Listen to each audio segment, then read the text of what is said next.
Well, we're going to be here for a moment just to talk about the Radiacode 101 and potentially the 103, which on the face things don't look very different. What was I purchased with mine was this leg holster that come with the 101, and I apparently have arms as big as most people's legs.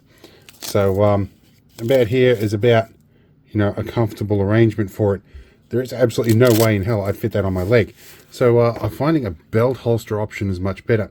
There are commercially available belt holsters that got a little window and everything, but with a mobile app, it would work really well. So I had a look at this old holster of mine that's damaged, and I usually fit my Leatherman or my Victorinox cyber tool into, and I discovered it fits really nicely, and the button sits below the stud, so you can safely do that. Or alternatively, you can just put the basically the screen to the back here so it doesn't get damaged. So I went out today and I found a new one. I went to Aussie Disposals. I found a Pacific brand leather pouch.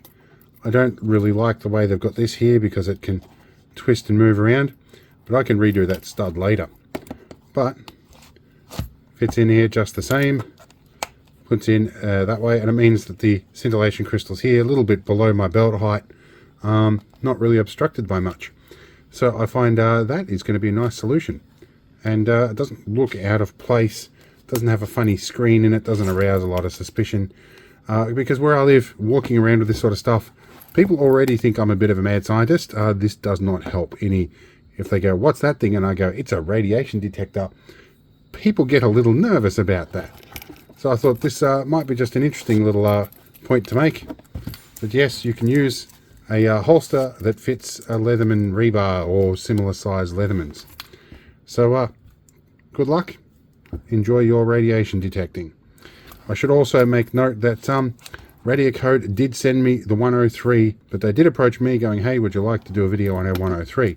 I had purchased the 101 out of my own funds several years ago. So interesting stuff. But this is proving to be useful. I've already got a long form video on that. I'll link that below. But I thought you might like to know some of the options for keeping it on your person. See you later. Have fun. Enjoy the detecting. And a quick addendum. A lot of people ask about this or about what's going on my arm up here. I have multiple sclerosis. I have to go in for treatment and infusion at an oncology ward once a month. Just got back from it. They tried 3 attempts to get the needle in today. They finally settled on the back of my arm, right up in here. So anyway, that explains that.